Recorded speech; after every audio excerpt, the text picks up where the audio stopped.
Hi, this is Eric. It's Tuesday, March 18th, 2025.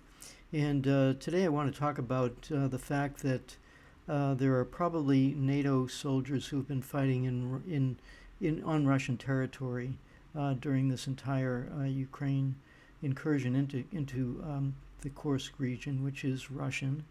And NATO officers have been almost certainly involved in directing the Ukraine army from the very beginning.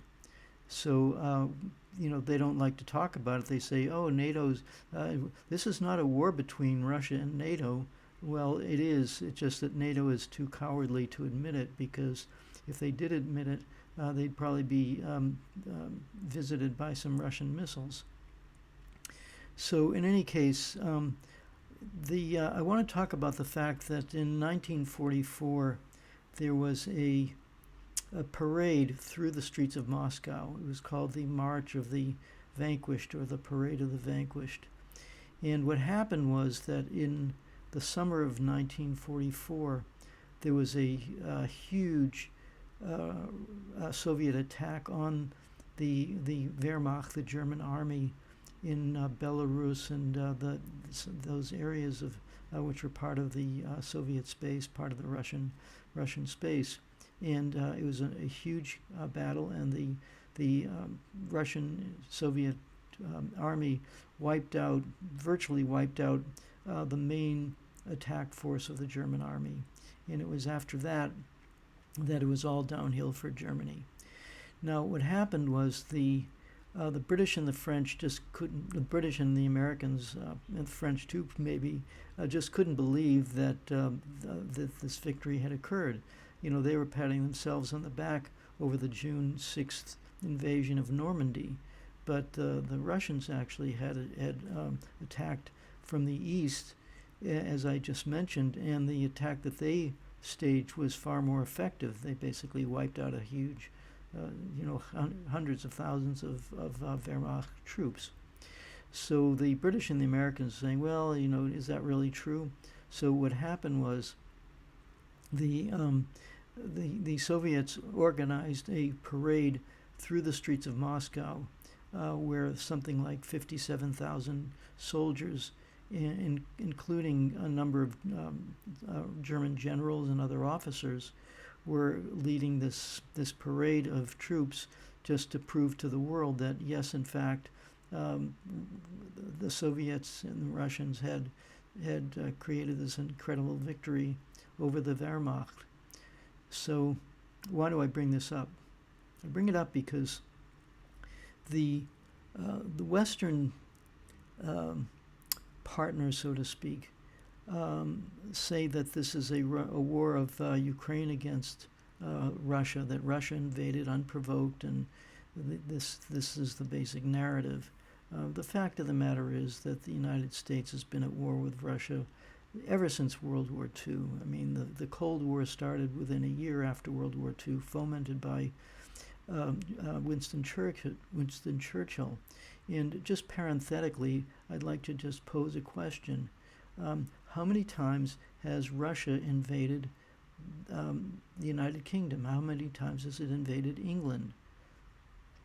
Anybody know? Well, the answer is 0. Well, how many times has England invaded Russia in the last couple of hundred years? They invaded it in the Crimean War of 1853. They invaded it shortly after the Russian Revolution in 1918.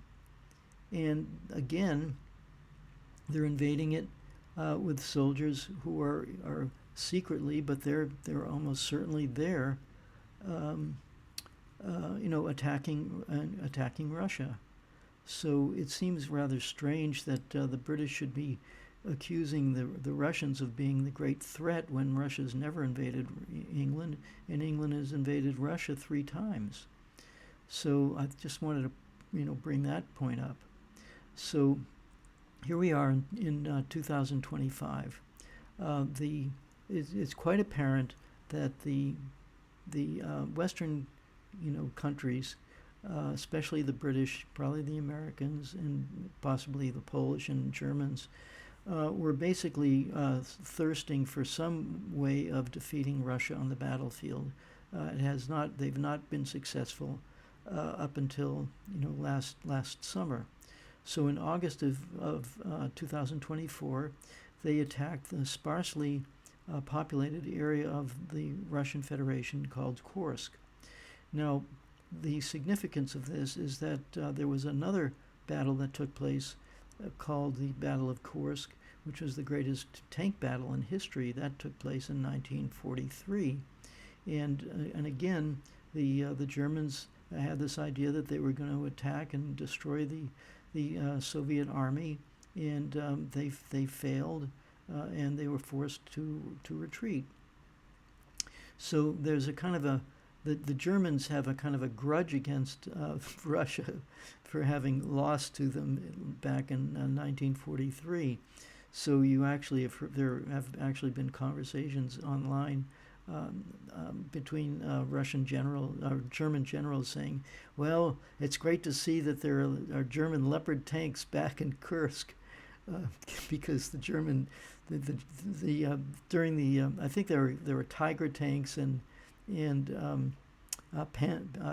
Panther tanks during World War II, and now Germany's got Leopard tanks, which they were hoping would finally, take revenge on the Russians, but that just hasn't worked out. The Leopard tanks, I think Putin has said, they burn just as well as any other tank. So there you go. In any case, this attack that took place starting in August 1944, in August of 2024, was intended to take a good chunk of Russian territory. They hoped that they could actually even capture the Kursk nuclear power plant, even possibly sabotage it and blame it on the Russians. They're blaming the Russians for blowing up their own nuclear power plant, but this is how people in the West think. And but of course it hasn't turned out that way. And slowly but surely, since August, the Russian military has recaptured almost all the territory. They've got probably at this point 90% of it is recaptured, and they also have a significant number of Ukrainian soldiers who are caught in a cauldron. They're basically encircled, and they can't get out. But the other factor is that there are probably Western troops that are fighting along with them. So they could be mercenaries, or they could be contract soldiers, say officers from a NATO army, an American officer, British, French, Polish perhaps. And they're basically advising the Ukrainians on how to fight the war. Well, they're trapped now too.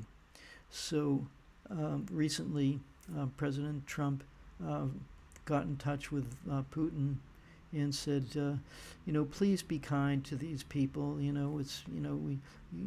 Yes, they're captured, but they're encircled, but we really don't want anything bad to happen to them because they're our guys and we like them. And at the same time, Trump and his lackeys presented Russia with a ceasefire plan, which basically says that, as Putin pointed out, he says, if there's a ceasefire, does that mean that all these guys that have been captured, that are encircled and are about to be either killed or captured, are we supposed to just let them go? Is that the idea? So the whole idea of this ceasefire is more or less up in the air, and the question of what to do with these most likely NATO personnel, what to do about them. So that's what I'm talking about here, and what I want to what I'm suggesting is that because the West has been in such denial about what has been going on, and I'm speaking specifically about the Western public, they really do not understand how this war started. They don't know who's involved. They just think it's big bad Russia against poor little Ukraine. They don't really understand what the dynamics of this fight are. So and who's involved. So what I'm suggesting is that Russia should have a March of the Vanquished 2 that is the second iteration of this March of the Vanquished, where you can march these prisoners of war through the streets of Moscow, showing their Nazi tattoos and showing the NATO officers in their uniforms, and saying, so if you people in the West think that it's just this, poor little Ukraine against the big bad Russians, think again. It's really a much bigger problem.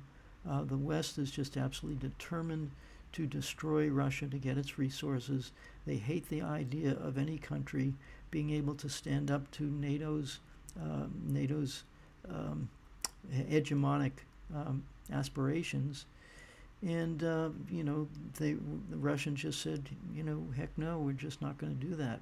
So, but Russia needs to show some proof, not just to the elites of these countries, because the CIA and MI6 and these intelligence organizations, they know what's going on, but the American people are still largely in the dark.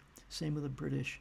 And having a parade through the streets of Moscow showing exactly who has been on Russian soil and who have been advising Ukraine in this war, this proxy war, which even Mark Rubio, the Secretary of State, admitted it's a proxy war. This is a war of the United States against Russia using Ukrainian patsies who are naively convinced to hate Russia, which has been, their cultures are so intertwined for centuries, and the U.S. has done a great job of dividing and conquering, turning brother against brother, and so the people in the West really need to understand that. So that's what I'm talking about here, and you can read below the article that I've written, and also there's several interesting videos that show the 1944 march,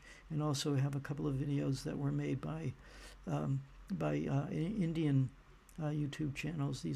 India's a neutral country, and I think that what they've presented is pretty objective and accurate. So thank you for listening, and I'll catch you next time.